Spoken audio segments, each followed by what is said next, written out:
This is a preview of the lecture video on the topic uh, fetal abdominal mass, differential diagnosis by ultrasound. Short snippets of the various parts of the lecture video will follow. Having gone through the preview, if you wish to listen to the main lecture video, go to sonoshare.in. And then once you have done that, characterize the mass, whether it is cyst or solid, and is there any complication which has occurred. Now the guidelines of the anomaly scan describe for the fetal abdomen axial scans at three levels. One at the level of the abdominal circumference, where you will see the fetal stomach and umbilicoportal vein. Central abdomen, where you will see the cord insertion and the general abdomen. And third, at the level of the pelvis, to see the urinary bladder. And also a coronal scan to of the abdomen, where you will see three fluid-filled structures: the dilated peripheral calyces communicating with the dilated renal pelvis. So you know that this is hydronephrosis. So you know that it is PUJ obstruction. Go to a differential diagnosis and arrive at a diagnosis. And in a single fetal abdominal mass, there may be more than one sign in the same lesion. In an adult with in the renal area, in the sagittal scan, when do a coronal scan, it looks like multicystic kidney, but when you do a coronal scan, you see that there are dilated calyces, the organ. So that is called the phantom organ sign. So here you see an axial scan of the fetal abdomen. You see a cyst in the renal area. So this is typical appearance of a multicystic kidney. And here the pattern recognition is seen on a coronal scan. So there are that is the beak sign. It resembles a beak of a bird. So that's why it's called beak sign. And in the adult, in endovaginal scan, you see the upper part of the kidney. So it is a renal cyst. So we confirm that it is a renal cyst. Another example of a cyst in the renal area, where the sign of continuity helps in the differential diagnosis. And you see septa inside, so it is multiseptated, and you see it is flaccid, it is not tense, and you see the kidney. So the kidney, it should be like this, but it is rotated. So the kidney with mild hydronephrosis, it is there is an effect on the kidney by the cyst. So what has happened? The kidney is compressed in the renal area. You see the axial scan, that is the kidney, that the cyst rotates independent of the kidney. So when negative, reverse beak sign, showing that it is not arising from the kidney and it is taking a shape of the adrenal.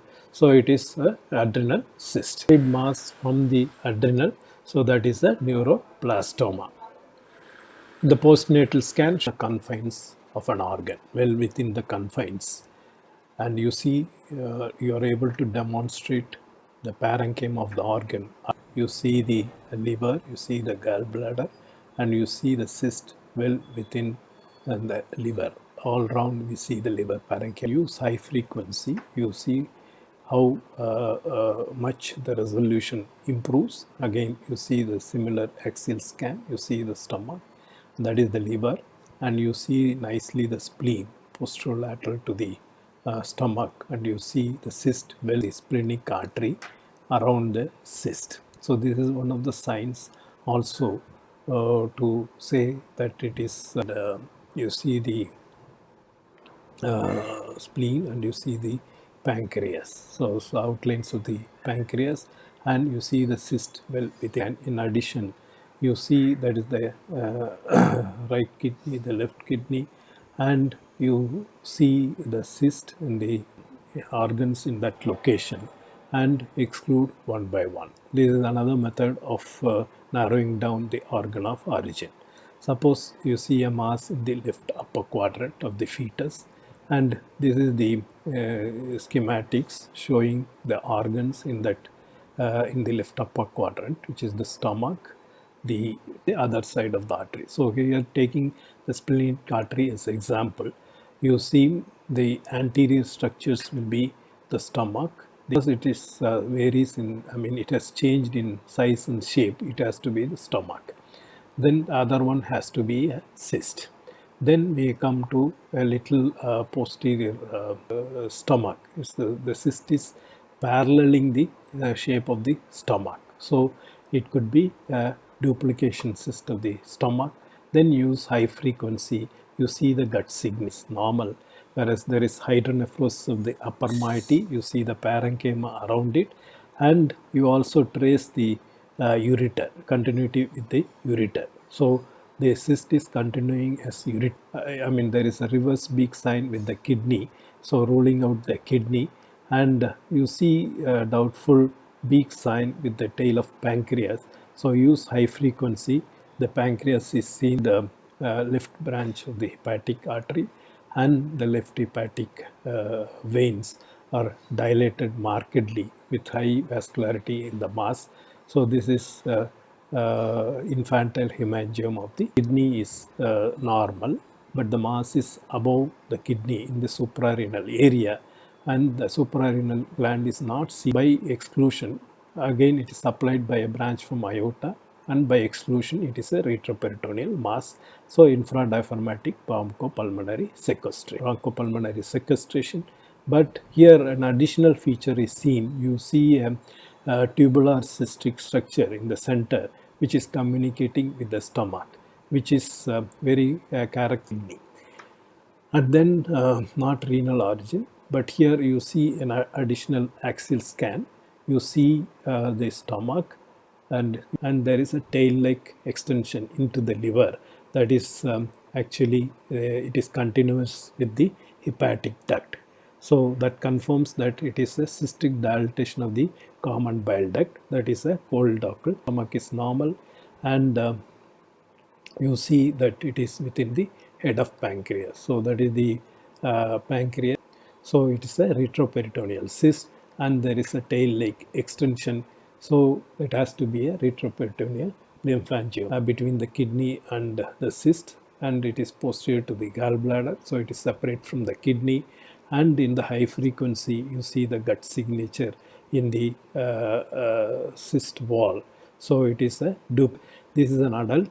You see a large mass, and you see a bowel loop embedded within the mass. So how to confirm that it is bowel? So with this appearance, it is mesenteric lymphangioma.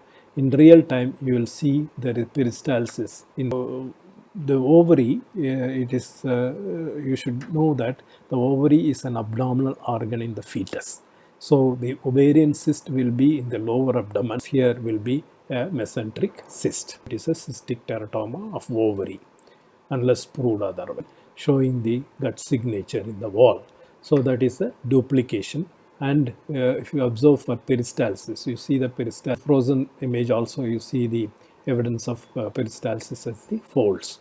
So this is bowel duplication of tubular type. Colon there. That is the colon. So that is a colonic duplication. So by these signs, you know that it is duplication of bowel, but its relation to the colon, you know that it is colonic, the axial skeleton, the scori spine. So in the high frequency, you see nicely the spine, and to that you see a dilated loop of ileum.